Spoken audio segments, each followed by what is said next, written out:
great. I'm going to kind of look off my slide. Hi, my name is Angie Meeker, and last year in part of 2007, I took my husband, Robert, he's over there, and my 2-month-old daughter to Iraq. We were not with the military. We were not with the government. We volunteered to go. We had to raise our own money to go.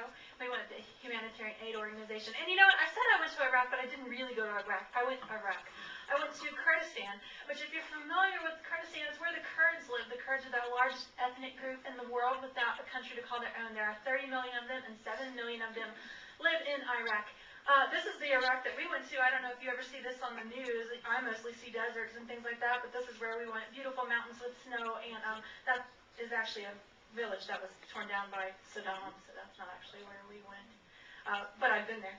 This is the city where I went. It's called Sulaymaniyah. It is the academic capital of Kurdistan with a couple of universities, and it's actually one of the more progressive cities in Kurdistan. The women there walk around pretty much dressed like us, exactly like us. They don't wear headscarves and things like that. This is about an hour away from our city. Again, I want to tell you about the other Iraq. You don't see this on the news, but I want you to know this is there, and you can go and visit this, and it's safe to go to Iraq and see this place. But I'm not going to lie, this is also Iraq. You might have seen this a little bit on the news. Maybe this is more of what you think of. This is a village that's about an hour outside of the city where we live, Suli. And it was flooded, and our team went and did some work there, giving out chlorine water tablets. I want to talk to you a little bit about this saying that the Kurds have. They say, we have no friends but the mountains. And what's that about?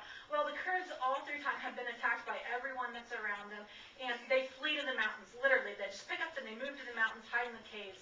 And they're very fatalistic people. You know, if it's going to happen, it's going to happen. There's nothing they can do to stop it. If they're going to be attacked, they're going to be attacked, but they're going to fight. They're going to fight and try to win. They don't win.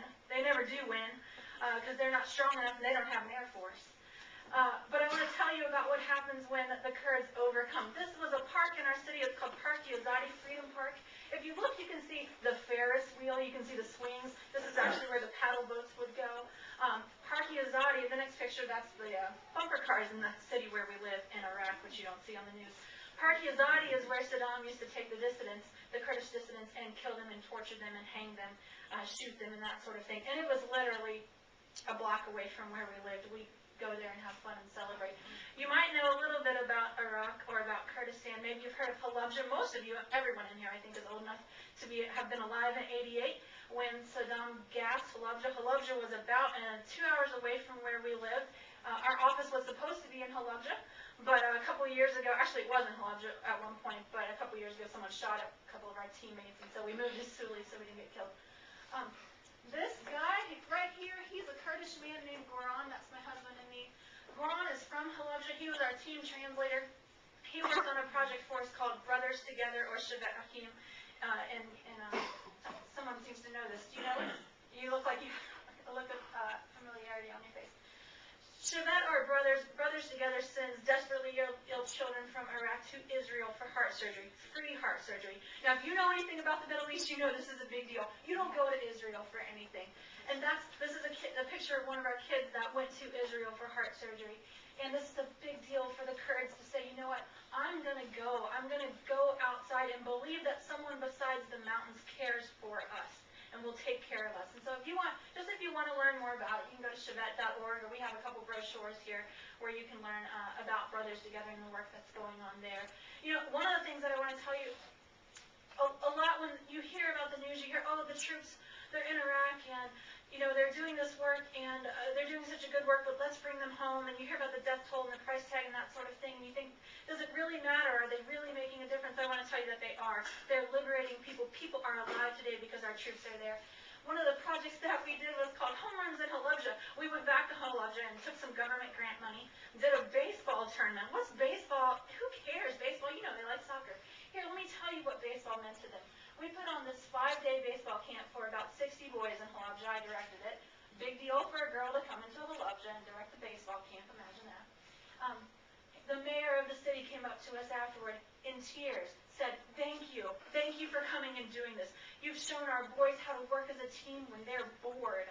They're bored out of their mind, and when they're bored, they kill people. Thank you. And you've shown them that the world hasn't forgotten about Halabja. The boys in our camp will grow up to dance again. That's what